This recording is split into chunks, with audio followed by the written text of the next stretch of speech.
Say October 24 Tuesday. So ngayon po ay katatapos lang ng bagyo dito. So meron na lang dito kahit na nagkakakaya kung bakit naulan.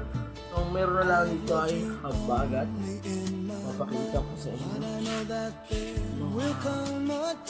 Trash din ang You're a hopeless romantic is what they say. Falling in and out of love just like a play.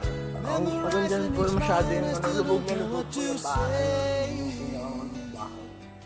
What you say? Pag naman po halimbawa pag napunod dyan, kumabahat dyan. Parang daw yung minsan na po na nagbahan dyan yung bagyong Ulysses, si Bantay po, bagyong Ulysses. Lalo din po na bahala. Ano po ay mga nabot hanggang baywang yung baha dyan. Hanggang baywang po, kita ko po mismo, hanggang baywang yung abot ng tubig. Sobrang lakas ng ulan siyempre. Ngayon ay bumagyo. Yung pangalan naman na bagay si Bagyong Christine, Super Typhoon Christine. So, yun. Hindi masyadong siya, pero malakas siya, malakas siyang bagyo. Hindi yung normal na ulan lang. Bagyo talaga siya, kitang-kita talaga yung hangin. Yung kung time na nag-binagyo, dito po kami natulog dito. Dito po natulog. Nakakit sa po ako kaya bawal tayo ba? Tapos yung mga dyan, yung mga alulod. Malulod kasi dito ay parang nagalagabugan. Alam mo pa nga parang gusto umalis nung alulod sa pagkakapakot. Ganon. Ang lakas ng lagabag niya yun sa alulod. Siyempre yung may kasamang hangin yung yung bagyo. So yun.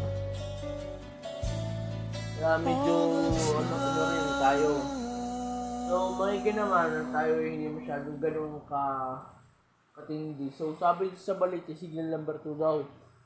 Hindi ko sure kung totoo yun. Pero ang alam ko totoo dahil sa Quezon sa Quezon, signal number 2 daw. Ay ngayon naman, ang nasabi ng mga iba, habagat na lang daw, wala na daw. So yun, maigi naman. At narinig din yung mga panalangin natin. So yun, ang ginagawa ko lang dito sa na ito. First sa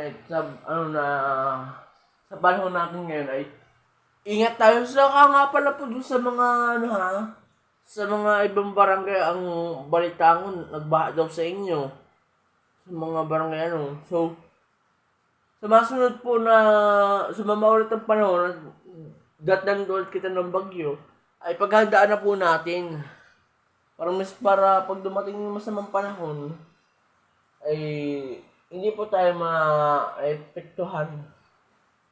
Dahil sa yung bagyo ngayon kasi, yung gabi, si bagyong Kirsten ay hindi na pagdahandaan ng mga tao kaya nabigla din kami. Ang lakas pa nung bagyong oras. Ganun po kalakas sa topo, bagyong Kirsten. Ang lakas niya, super typhoon. Parang parang siya na pong pinakamalakas. Pero parang napantay si Yolanda yung bagyo nung minsan. Matagal na po. Sorry, matagal na. Bata pa po ako nung na yun. May chiko pa po dyan hindi pa nabagyo. Hindi pa. May chiko po. May chiko dun sa doon po sa may namin sa Masalas. May dati po chiko doon. Si Yolanda po ang nagpatumba nung chiko namin kung bakit naputol. Sobrang kitang-kita ko po talaga. Yung chiko. Bata pa po ako noon. Hindi pa rin po ako masyado nag-vlog mo, kaya hindi ko yung hindi pa na ninyo siyempre makita yung panahon na meron. So yun, at nakalimutan ko nga sabihin, dapat ako sana hindi pa muna matutulog dahil i-interviewin ko yung mga nagagawa muna, yung mga nagluto dito kung kaano ba kalakas si Bagyong Christine sa buong Pilipinas. So hindi ko naman na dahil yun nga, pati ako yung napagod. Siyempre, kagaling ko na sa sakit. Tapos sila, pagod na pagod. Hindi ko na ituloy interview. Dahil po, ang kasi po ay parang pagod na pagod yun sila. Dahil pagkakaubos mo ng mga dinadala dun sa mga naglipatan, nagsilikas para sa mga mababawang lugar, nagsilikas sila bawat binibigyan nila ng pagkain, pagkakaubos, luto sila, kaya sila ay walang tulog, nakalimutan nila na matulog, kaya pagkatapos ni Christine, bumawi sila, nagpahinga sila ng mahaba dahil siyempre kakapagod din yun, hindi din bira yung hindi din bubira yung mga napaggagawa nila, yung halimbawa mga luto na gabi na ho, siguro pagkakaano tapon nila, pagkakaubos ng pagkain dun sa dinadala dun sa mga silikas, may nagte-text na nagluto na daw ulit. Parang, siyempre tao din yun, kailangan din ng mga busog. Kaya, para sa mga kapitan, nagabad saludo ako sa inyo. Mahal na mahal ko kayo. Susunod, ay baka interviewin ko na kayo kung kaano kalakas si Christine. Dapat ka ako siguro na may natulog dahil nga yun. I-interviewin ko sana sila kung anong lagay ni Christine. Yun naman, hindi, nakatulog naman ako dito siyempre. Inantok na rin ako. Inantok po talaga ako. Nagpuyat din ako talaga. Napuyat din ako nung gabing yun.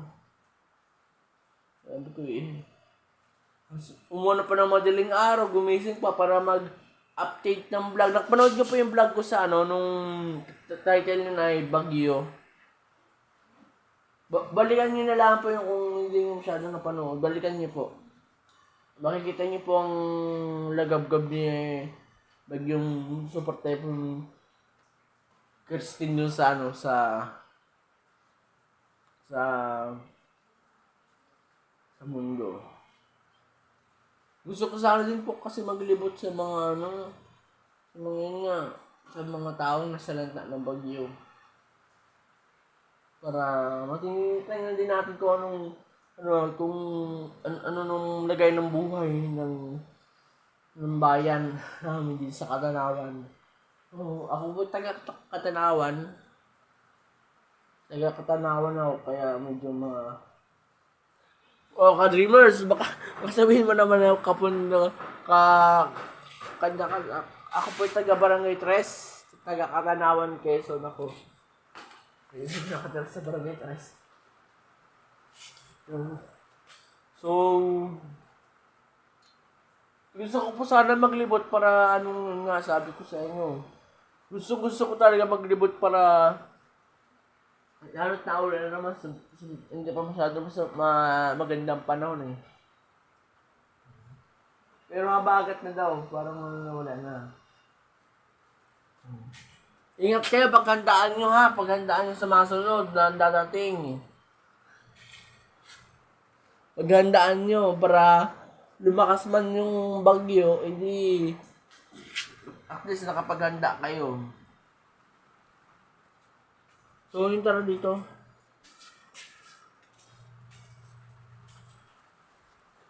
Sisira ka dito. Ito yung lagay.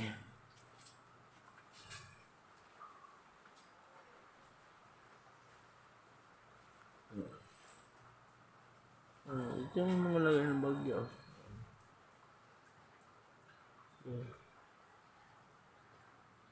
Sobrang ano bagyo dito. Hindi ko na video ito nung nahampasan pa sa pali.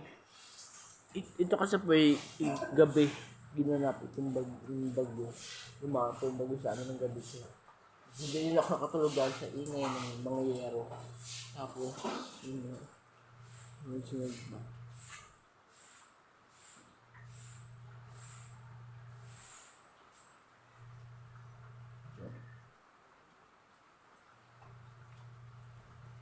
Kaya masyadong rin sa mga mundo ng sayang nga kayo sa lahat ng mga salanda ng bagyo.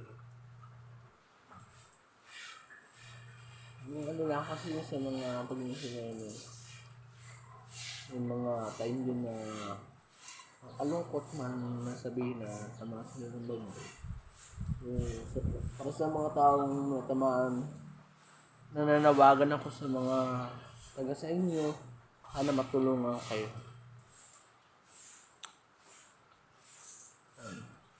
Hindi nyo naman hanggang ang lakas talaga.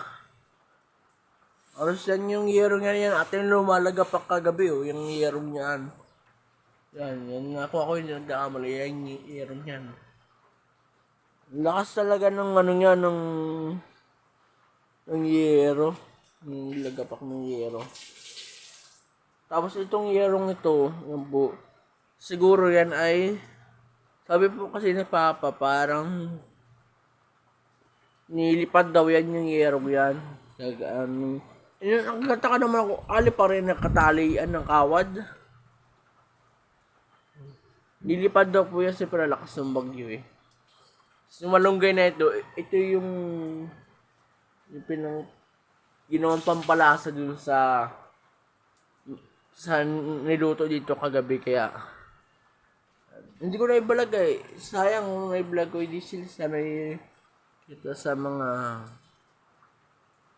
kita sana sila sa mga sa YouTube at Facebook. So yun po, kung kanina man po ito, pero ang ganda po pang-brush nito naman. Ito yung linis lang. May nakita pa akong pang-brush dito ng pang-paint. So maganda yan, akin yan. Hanggang kasi po dito, mga tao ka naman na sobrang dami pa ako. Yung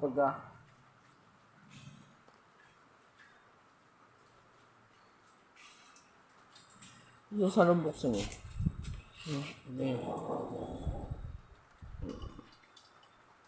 Yan.